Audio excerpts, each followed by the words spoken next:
There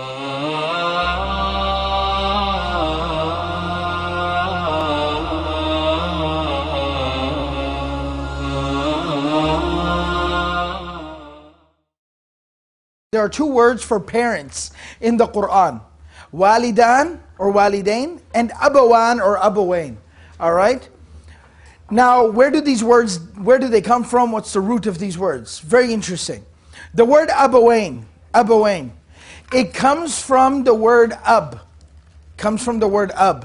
There's a rule in the Arabic language, there's a literary function of the Arabic language called uslub al-taghlib. It's written right here for those of you who would like that amount of detail. Uslub al-taghlib. What this means is when there are two independent words, two separate words that are commonly spoken about together. These two words are referenced together repeatedly, very, very frequently. Then what you end up doing in the Arabic language, especially in classical Arabic, to make it smooth, to make it less tedious, is you take one of the two words, whichever word is easier to work with, and you put it into its dual or its pair form. And now it's referring to both of the words. So for example, let me show you here. Shams means sun. Qamar means moon. Shams wa qamar. Shams wa qamar. Sun and moon.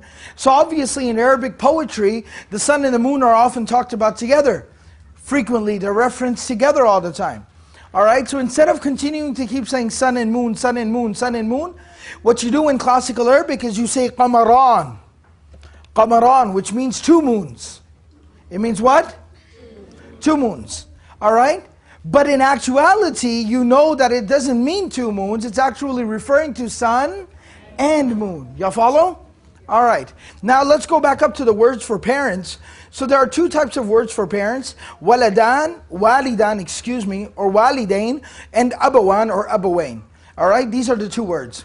The word abawain comes from the root word of ab wa It comes from ab. Ab means father, means mother. So instead of continuing to say ab wa mother and father, father and mother, what you do is you take the word ab, the word for father, you put it into its dual form, pair form, which is abawain.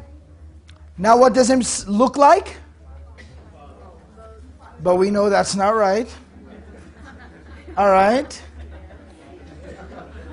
I don't know, am I sensing hesitation? Okay. So even though it looks like it says two fathers, it really means father and mother. Okay, the other word for parents in the Arabic language is walidain. وَبِالْوَالِدَيْنِ إِحْسَانًا. Walidain. Alright? Walidain comes from the root of walada. Walada means to give birth. To give birth. Now out of the father and the mother, who is the one who physically actually gives birth? The mother does. So the mother is called walida, the one who gives birth. The father is called walid by extension. So the word abawain comes from the word ab. So even though abawain means father and mother, who does it refer to a little bit more? The father, because it comes from the word for father, ab. The word walidain means parents, mom and dad. But who does it refer to a little bit more? The mother. Because it comes from the root word which means to physically give birth. And that's the mother. The father is just called walid by extension. Alright? Now here comes the catch. Here comes where it really hits home. Every single time in the Quran, where Allah tells us to make dua for our parents, where Allah tells us to be kind to our parents, where Allah tells us to be generous to our parents, He uses the word walidain. Meaning be good to your parents, make dua for your parents, be kind to your parents, but a little bit more for your mother. Be a little bit nicer to your mother. Make extra dua for your mother. Why is this extra special? And the Prophet ﷺ summarizes this when the man comes to the Prophet ﷺ, he says, Man ahaqqu bi husni suhbati. Who's more deserving of my good companionship? Who did the Prophet say? Ummak, your mother. He said, Thumma man. Okay, who's after that next in line? He said, Ummak, your mother. He said, Thumma man. Who's next in line? He said, Ummak, your mother. Then the fourth time he said, Thumma man. Who's next in line? And he said, Abak, your father. Very good. Very good. So, now why? Why is this extra special consideration being given to the mother? Two reasons I'm going to share with you. Two special reasons. Two basic reasons. All right? Hold on. Two basic reasons. Number one. When our mothers did the most for us, I think Hafiz Wissam addressed this a little bit, but when our mothers did the most for us, it's from a period in our life, in our existence that we have no recollection of. I mean, the difficulty, I heard him quoting the ayah of the Quran, وَهْنَنَ عَلَى وَهْن. Difficulty upon difficulty. Alright? Difficulty upon difficulty. In the womb of the mother, do we have any recollection of that? We don't. And then even after the child is born, وَفِصَالُهُ فِي عَامَيْنِ, for 2 years that child is completely helpless, Have you ever seen a baby? They can't even roll over, they can't move, they can't do anything for themselves. It's completely dependent in its existence upon its mother. It can't survive without the mother. So the mother literally, her life for the next 2-3 years revolves around this child and this child's schedule and his or her needs. Completely.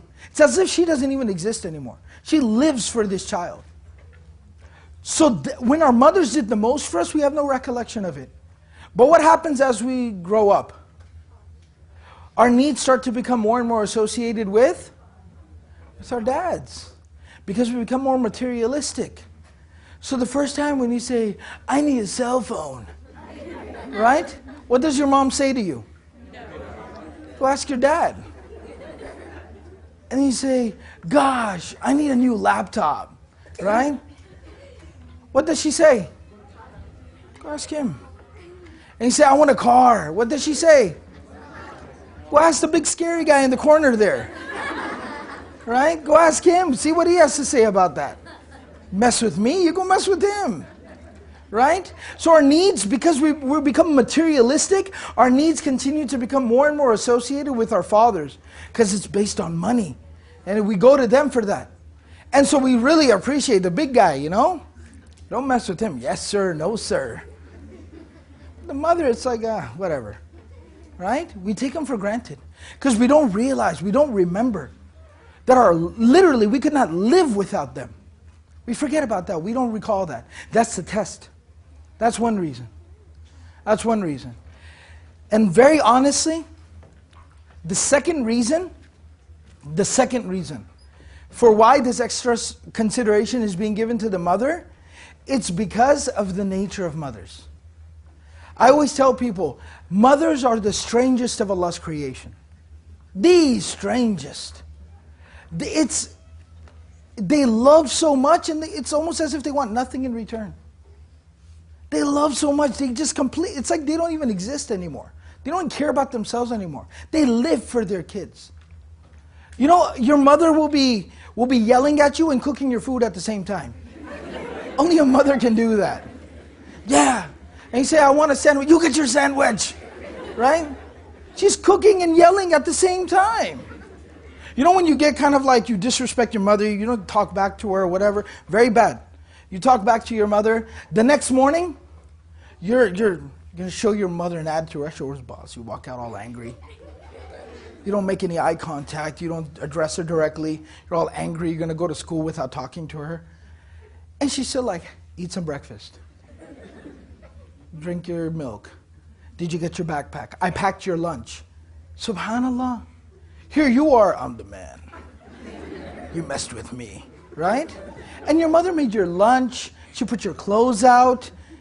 She continues to care, regardless of how you act. That's who mothers are. You know, a message for the younger people here. You know when your parents tell you, when you become a parent, you'll realize? You know, everybody's parents say that, right? You know what? They're not lying. That's what sucks about it. They're not lying. They're absolutely telling you the truth. I speak from experience. I have 2 daughters. I speak from experience. The sisters, the young girls here, you'll become a mother, so you'll obviously realize it. But even the brothers, even the boys, you know how you'll realize? You'll see your wife and what your wife does for your children, and that'll make you realize really what a mother really is. Who a mother truly is. Little personal story. After my first daughter was born, she was about a year old. You know, kids, they get sick. And the bug kind of goes around the house. So my wife is sick, and my daughter was also not feeling well. So my wife is sitting there all night long, sitting next to my daughter, taking care of her, watching her, won't leave her side. I'm telling her, listen, you're not feeling well either, you're sick as well. Why don't you take some medication, get some sleep? No, I'm not moving from here. I'm not going anywhere. My child doesn't feel okay, I'm not going anywhere. And I was like, subhanAllah, mother's incapable of leaving her child. Father, be passed out somewhere. Gone, clueless. Right? Perfectly okay. Right? Just won't leave. And that's when I'm just sitting there watching her. That she herself is so sick. But she just won't leave the side of the child because she's afraid the child is going to need something at any time. And that made me realize, I was like, subhanAllah, look how much a mother loves her child. So may Allah subhanahu wa ta'ala bless all of our mothers.